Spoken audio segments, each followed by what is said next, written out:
Update. Am I the a-hole because I call my psycho ex's unrelated child my daughter? Original post. Buckle up. 15 years ago, I was 25 and was finishing my contract, and my then-girlfriend of 3 years, Natalie, was acting increasingly strange. I came back from a 2-month assignment and was prepared to break up with Natalie. She came by and gave me the good news. She was pregnant. I asked how far along she was. She said 5 weeks. So I broke it off with her and told her she needed to do better at math. She refused to break up and insisted the baby was mine. So I told her the following. 1. Paternity test. And 2. If the child was mine, we can talk about financial support and custody arrangements with lawyers. She refused both and told everyone we both knew that I was a deadbeat for knocking her up and leaving her. I told everyone I was on a 2-month assignment when she conceived, but a few insisted for the sake of decency, I house her and give her limited support. I consulted a lawyer about this mess, and a lawyer made it very, very clear that any overt support I give could be seen as me taking responsibility. So I told these friends that, and most dropped it. Except one guy who again insisted that charity couldn't be used as a legal cudgel like that. I told him if he believes that, he can house her. He agreed to drop it after that. Child was born and not even going to do the whole she didn't look like me because most babies are born with squished faces. And all I saw were the pics she sent me with messages like, Emma wants to know where daddy is and stuff. She still refused to take any paternity tests, but her constant showing up with that baby got to the point where I filed a restraining order. Fun fact, in my state, a permanent restraining order is not, in fact, permanent. It is 2 freaking years long. The only way to get it longer is if there was a violent crime associated. And apparently bugging someone with a baby that's not theirs is not a violent crime. So my life for the last 14 years was me renewing the restraining order every 2 years. Because once it clears, Natalie shows up again with my not child. I did eventually find a nice girl, got married, and now have a 9-year-old son, Henry. My wife Kim is well aware of Natalie and Emma. When a cycle begins again, I always say the same thing. 1. Paternity test. 2. Once paternity is proven, I will take custody and get financial support set up. Natalie always refuses and says both are insulting. Recently, the cycle started again, and this time Emma showed up first. She approached my son during a school event, a visit to the zoo, and said, "Hi, I'm your big sister Emma." Henry knows about stranger danger and ran away to a teacher. I had to have a very, very painful talk to the teachers and parents that were at the event about my relationship with Emma and Natalie, and how Emma was never my daughter. I even called her my daughter once or twice in a conversation.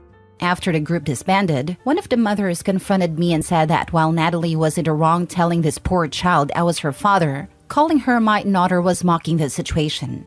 I kind of get where she's coming from, just I can't help this child. And the honest truth is playing light of the 2-year cycles is the closest I can get to finding peace in a situation. Now for the top comments before reading the update. You could get a court-ordered DNA test. Her claims are slanderous. You could take her to court to prove paternity. Natalie has long since stopped calling me out for being a deadbeat online. She prefers to show up in person, asking if I want to meet our daughter. The last time the cops confronted her about this, she claims that she only wanted me to act as a paternal father figure to her child. It really depends on the cops that show up. Wishing you best of luck. She seems unhinged. Absolutely this. Emma just so happened to be at the same zoo as Henry. At the exact same time, was able to recognize him on sight, and thought it was perfectly okay to strike up a conversation with him? I'd be screaming from the rooftops that mommy stalker is raising an otter stalker. Going after Opie is one messed up thing because he's an adult, but now mothers/daughters set their focus on a 9-year-old boy. Not a-hole. I can understand why someone would think that this is callous, but it's your business and you've every right to use humor to try to deal with it. Don't say that to Emma, considering that she believes your dad. That would be pretty rude. Now, the burning question. How did she find Henry while he was on a field trip? We suspect Natalie befriended a mom at the school and got a class schedule, then dropped Emma off at the zoo to be with her brother. Since we are unrelated, I have no idea what school Emma goes to, or who Natalie's friends are. We are being very reactive to the situation. But because there are children involved, my lawyer said that that's the best we can do. And any type of investigation into Natalie beyond where to send legal paperwork could make it seem like mutual contact and hurt any future restraining orders. Go to court and sue her to establish paternity. Instead of constantly having to renew the restraining order, you'll have it in writing that you're not the dad, and Emma is old enough to then know that her mom has been lying to her. Not the a-hole. At some point, it becomes draining, and a little girl is going to need some serious therapy after everything is said and done. Why don't you go to the courthouse and make her do one, so it can come to an end? Because Natalie does not consent to it. And she said she's not seeking any sort of court-ordered support, so the court just shrugs and says, get a protective order.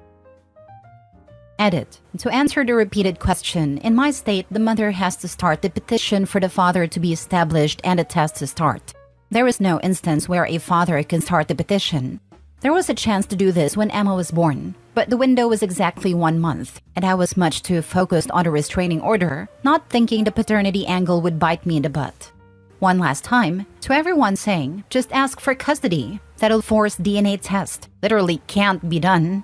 Been through this enough with a lawyer and have consulted with other lawyers.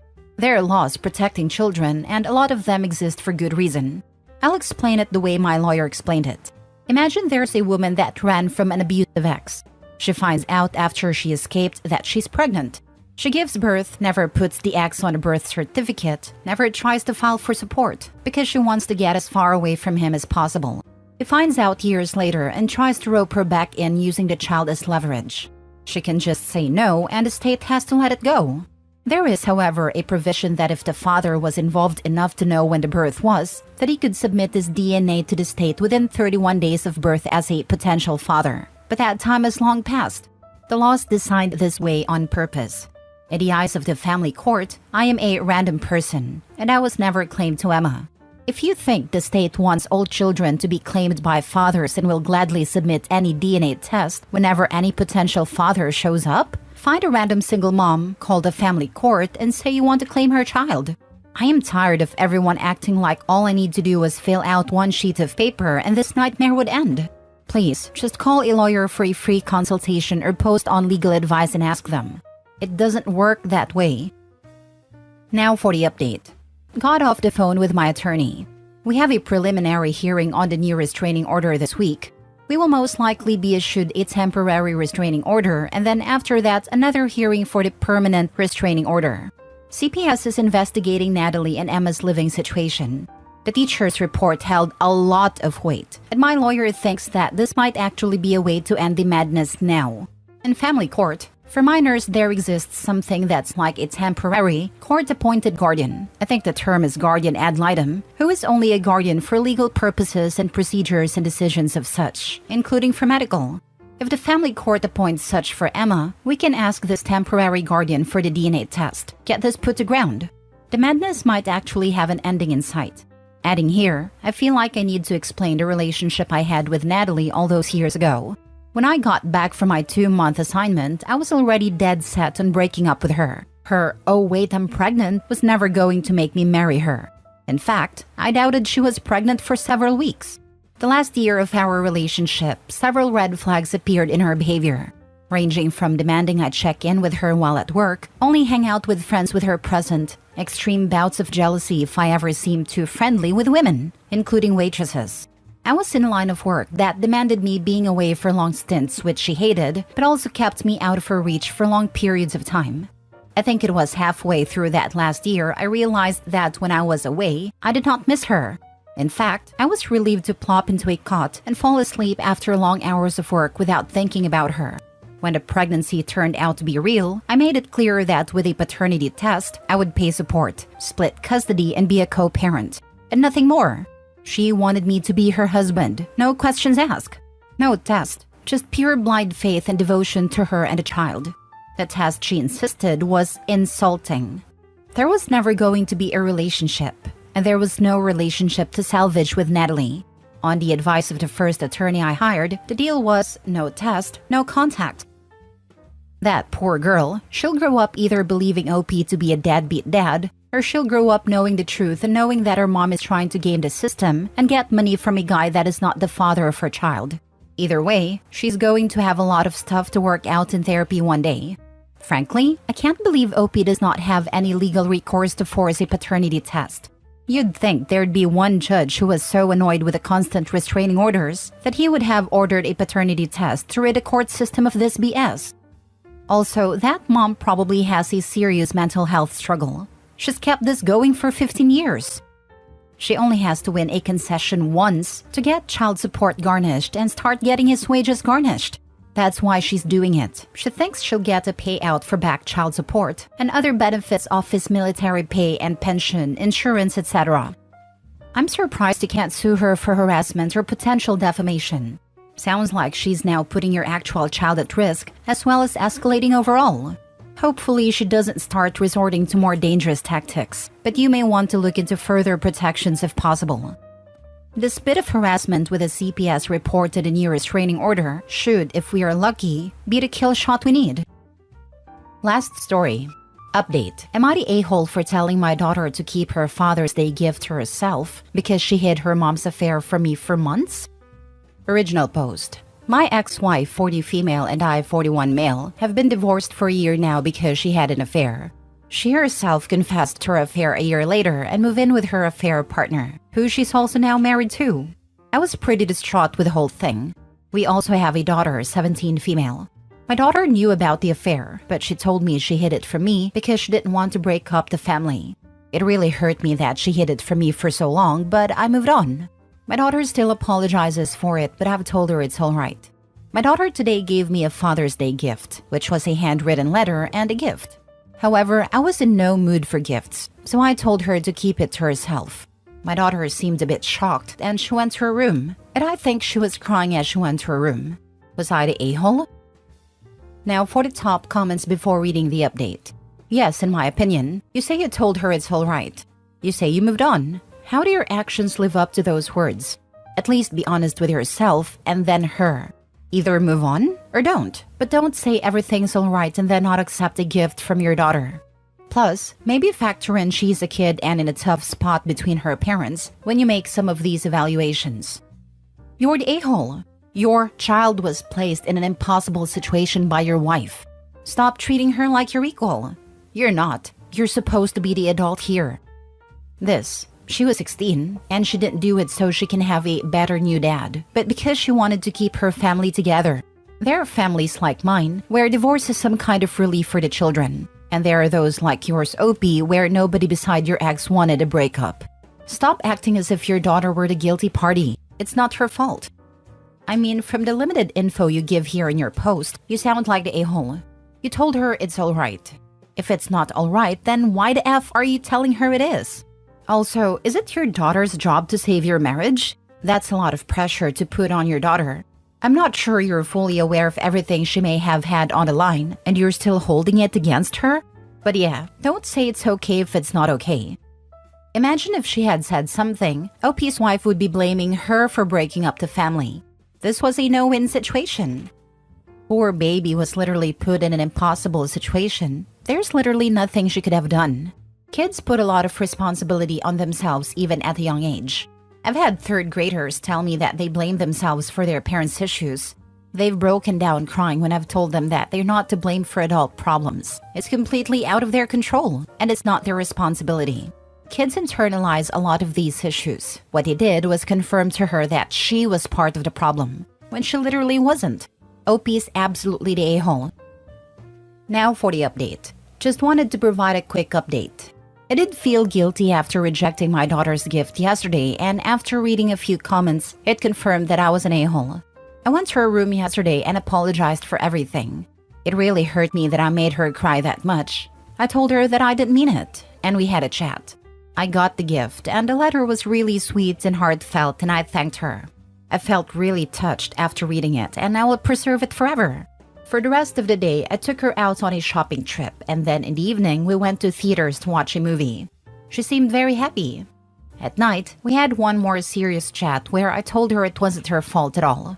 She said she still feels very guilty about hiding the whole affair from me, because even though she hated her mom for the affair, she was worried about exposing the affair because of how the whole family would fall apart. I told her that she shouldn't feel guilty about anything, and it's not her fault at all, and it's only her mom's fault.